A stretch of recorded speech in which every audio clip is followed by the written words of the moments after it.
Indeed, one of the ironies is that the market's recent rally makes the Fed more likely rather than less likely to continue their hawkishness. The Fed deals in psychology and really needs to convince markets it's willing to do what it takes for however long it takes for prices to come down. Welcome back to The Breakdown with me, NLW. It's a daily podcast on macro, Bitcoin, and the big picture power shifts remaking our world. The Breakdown is sponsored by Nexo.io, Chainalysis, and FTX, and produced and distributed by CoinDesk. What's going on, guys? It is Tuesday, September 13th, and today we are talking about inflation coming in hot and what it means for the economy. Before we get into that, however, if you are enjoying The Breakdown, please go subscribe to the show, give it a rating, give it a review, or if you want to dive deeper into the conversation, come join us on the Breakers Discord. You can find a link in the show notes or go to bit.ly/breakdownpod. Also a disclosure, as always, in addition to them being a sponsor of the show, I also work with FTX. All right, folks. Well, as we discussed yesterday, today was going to be a big day one way or another. It was inflation print day, meaning we were going to get numbers from the Bureau of Labor Statistics about August's inflation. This is the most anticipated data point in markets right now, because it's really the report card on how things are changing. While markets had already priced in another 75 basis point hike for this coming FOMC meeting next week, the inflation print really wasn't about whether or not that was going to happen, but instead the anticipation was whether we'd see a continuation of the trend that we saw last month, which was of course inflation going down, or at least leveling off. If we saw something similar, it would be confirmation of the inflation has peaked narrative, which would mean that even if there was perhaps a few months of lag, the Fed could at some point start to itself peak the aggressiveness of monetary tightening as well, which would of course mean that assets could take less of a beating. This is what investors have been anticipating for the last 4 days. We've seen green in anticipation of a good inflation report. Estimates coming in aggregate were that we'd see 8% year-over-year headline inflation, with Credit Suisse and Morgan Stanley guessing on the low side of 7.9%, and Bank of America and HSBC on the other end with 8.2%. If anything, the Twitterati were talking about the possibility of a welcome surprise to the downside. Michael Harris, the founder at Price Action Lab, writes, CPI excluding what you need and pay for will be down big time tomorrow. Mayhem for Markets writes, even if CPI comes in softer than expected, I believe the Fed will hike by 75 basis points next week. They don't focus on this data set, but more that they want to slow the economy further, and to do that, they want to tighten financial conditions that have been loosening of late. Cameron Dawson, the CIO at New Edge Wealth, writes, the watch item for CPI tomorrow is if we see month-over-month declines in CPI spread to other items outside of energy. Consensus has headline at negative 0.1% thanks to lower energy prices, and core still plus 0.3% thanks to sticky factors like rent and services, while goods prices could be softening. Month-over-month, economists expect a slight decline of headline inflation to fall 0.1%.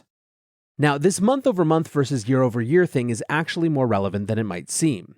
Last month, when July's inflation numbers came in, the year-over-year number was 8.5%, but the monthly number was 0% inflation growth between June and July. This gave the Dems, led by President Biden, leave to talk about how inflation was at 0%. Of course, this left out some key contextual details about how persistently high annual inflation remained, and triggered just about every Republican and right commentator, but this is part and parcel of the pre-midterm process whereby everything becomes radically partisan. Joe Weisenthal from Bloomberg was one of the folks who defended the month-over-month discourse. He tweeted this morning, remember folks, year-over-year inflation numbers are for politics Twitter, not us. He actually expanded this in the Bloomberg Markets newsletter as well, writing, here's why obviously we should be talking about the month-over-month numbers after the data comes out today. The trillion-dollar question in the economy is whether inflation is slowing down. Comparing August 22 to August 21 doesn't help you answer that question at all. That's just too long of a time frame to tell us anything useful about what's happening in the economy right now. Last month was rare in that one measure of inflation showed cooling while the other one was hot. This is unusual. But again, only one of these measures actually tells you something new or interesting about the trend now, and that's the sequential number. So that's obviously the crucial one to look at. And all that being said, what really is going to matter probably is the sequential core number, since we know that gasoline prices are plunging a lot. What's actually going to matter for the Fed and markets, and probably even politics, is whether a disinflationary trend is emerging ex-gasoline.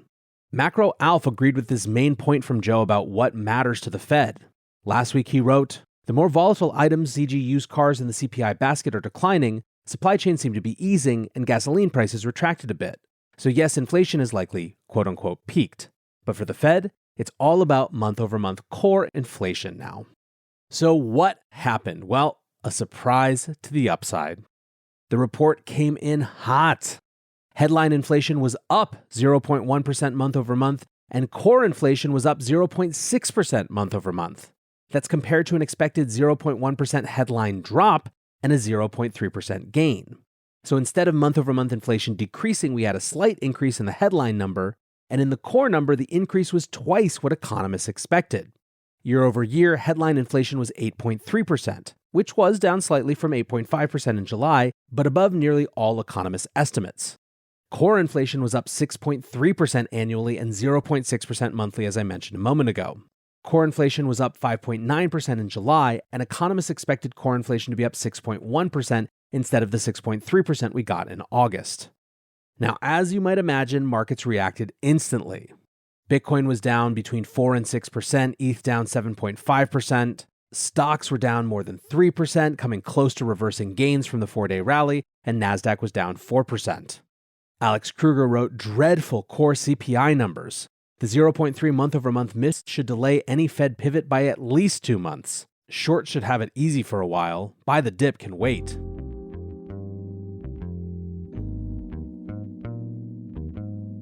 Nexo is a security-first platform built for the long run with everything you need for your crypto.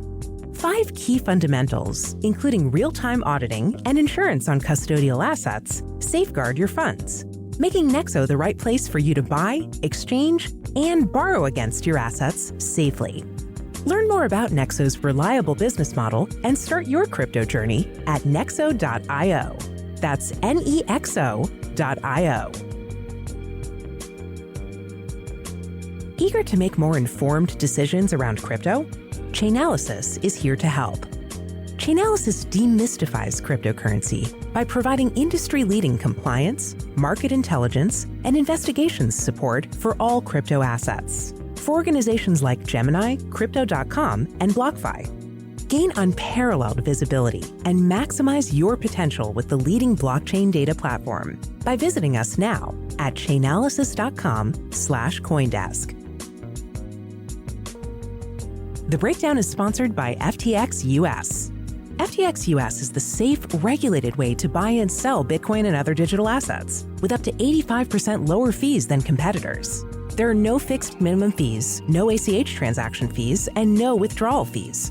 One of the largest exchanges in the US, FTX US is also the only leading exchange that supports both Ethereum and Solana NFTs.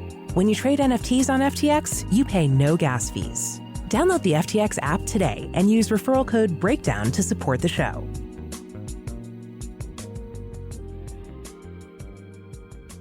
Digging into the headline also made it look worse. Seema Shah, the chief global strategist at Principal Global Advisors, said, "Headline inflation has peaked, but in a clear sign that the need to continue hiking rates is undiminished, core CPI is once again on the rise, confirming the very sticky nature of the US inflation problem.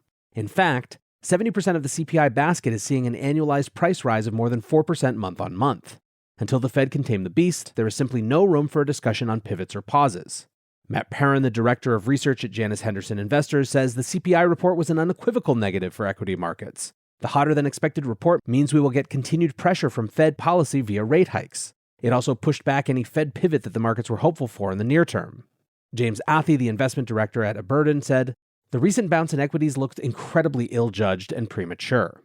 Indeed, one of the ironies is that the market's recent rally makes the Fed more likely rather than less likely to continue their hawkishness. The Fed deals in psychology and really needs to convince markets it's willing to do what it takes for however long it takes for prices to come down.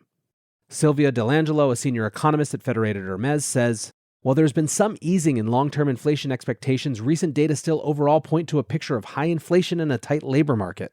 This implies the risk of inflation becoming entrenched via second-round effects is still elevated. Accordingly, the Fed will likely stick to its hawkish trajectory in the coming months." So digging into the numbers a little bit, there was a section of the report that really captured what was going on.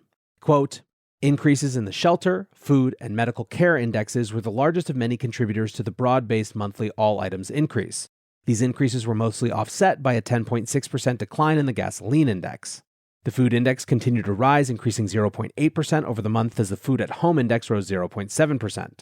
The energy index fell 5.0% over the month as the gasoline index declined, but the electricity and natural gas indexes increased. The index for all items less food and energy rose 0.6% in August, a larger increase than in July. The indexes for shelter, medical care, housing furnishings, and operatings, new vehicles, motor vehicle insurance, and education were among those increased over the month.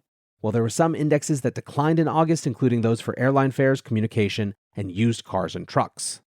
Basically, energy and the things that use energy showed the best sign of inflation declining, but everything else just went up. Health insurance saw its biggest year-over-year increase ever at 24.3%. Food at home was up 13.5%, which is of course a particularly painful number for people who are struggling to make ends meet. Rent prices were up 15.8% year-over-year. Month-over-month, shelter rose 0.7%, which was the biggest monthly increase since 1991. So how does that square with the private sector data I shared yesterday that saw Q2 rental numbers down relative to the previous 2 quarters? Well, 1, either there was a course correction, or 2, one of the data sets is wrong. And this is the challenging thing about statistics. We just don't know. Now, overall services inflation was above 6%, and that's probably one that the Fed is paying particularly close attention to, even relative to others. Bloomberg senior editor John Authers shared a chart and wrote, "This chart shows why CPI number is so disappointing. The contribution of energy has declined as expected, but services inflation is now rising sharply, not what the FOMC will have wanted to see." Lynn Alden quote tweeted this and said, "Because the inflation wasn't just supply chain issues, it was also the fiscal and monetary component. Flooding the system with broad money resets aggregate prices higher permanently." Another issue that some are bringing up is that the declines in energy are not just natural, but also involve government intervention. Joe Weisenthal again writes, "The biggest deflationary impulse is oil, and it seems very likely that the SPR release has been a contributor to that. Seems like a risk if the out-month purchase commitments aren't made firm that the SPR effect eventually fades, and you're just left with depleted stocks." Now, on the other side of all of this, rate expectations are going up. Mohamed El-Erian said, "Last week, Fed officials signaled more constantly that rates would go higher, not just for longer, but also in a faster way. Today's hot inflation numbers, both headline and core, reinforce that likelihood and make a third 75 basis point hike, historic in several ways, a done deal." Jim Bianco writes, "A 75 basis point hike is 100% priced in for September 21st, bringing the rate to 3 to 3.25%. Again, the Fed has never failed to deliver on something 100% priced in. What about the next meeting on November 2nd? The market now has a 4th consecutive 75 basis point hike to 3.75 to 4% above 50%, meaning it is expected." Now, even more than that, a couple hours after this print, Nomura became the first bank to suggest the Fed would go all the way to 100 basis points this meeting. An hour after that, odds of a full percentage point hike were up 30% and rising. The overall number where investors think the Fed will land is going up as well.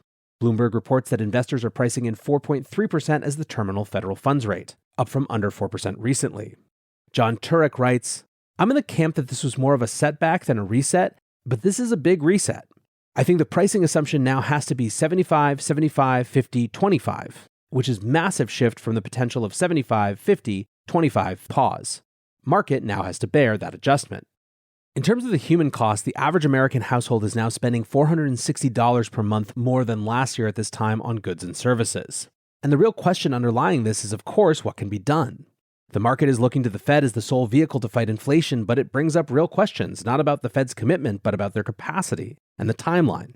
They're living in a media world with constant unceasing pressure to fix this now. That brushes up uncomfortably against the time it takes for macro factors to change. One of the questions that some are airing, even as inflation remains persistent, is will the Fed over-tighten because of pacing issues and pressure? Marcus Obstfeld from the Peterson Institute for International Economics wrote a piece this week called "Uncoordinated Monetary Policies Risk a Historic Global Slowdown." He begins the piece, "Central banks nearly everywhere feel accused of being on the back foot. The present danger, however, is not so much that current and planned moves will fail eventually to quell inflation. It is that they collectively go too far and drive the world economy into an unnecessarily harsh contraction. Just as central banks, especially those of the richer countries, misread the factors driving inflation when it was rising in 2021, they may also be underestimating the speed with which inflation could fall as their economies slow. And, as often is the case, by simultaneously all going in the same direction, they risk reinforcing each other's policy impacts without taking that feedback loop into account." Now, the politics of all of this are very rough, particularly if you're a Democrat. Biden tweeted, "Today's data shows progress in fighting inflation. This month, prices overall were essentially flat, gas prices were down, and wages were up. That's good news for American families. My plan is showing we can lower costs, create jobs, and bring manufacturing back to America. He also said that it would take a little more time. It doesn't really seem like too many people are buying that message. So summing up today, 1, these inflation numbers were a surprise. Maybe they shouldn't have been, but they were. As the Wall Street Journal put it, in light of the drop in gasoline prices, retailers' efforts to clear out bloated inventories, easing supply chain woes, and reports of price declines in everything from freight rates to used cars, the feeling going into Tuesday seemed to be that the report would confirm inflation was in a cooling trend. End quote. Obviously, that's not what happened. Second, as we've discussed, this is bringing up questions about what's really going on and what the Fed can do. Third, it's making us recognize other crappy parts of the economy. The U.S. Census Bureau today also released its annual report on the nation's financial well-being and showed that median household income was essentially unchanged this year.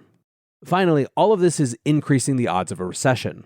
The Wall Street Journal concluded an analysis of today's event saying, whatever your odds on the danger of the Fed sending the economy into a recession were before Tuesday, they should be higher now.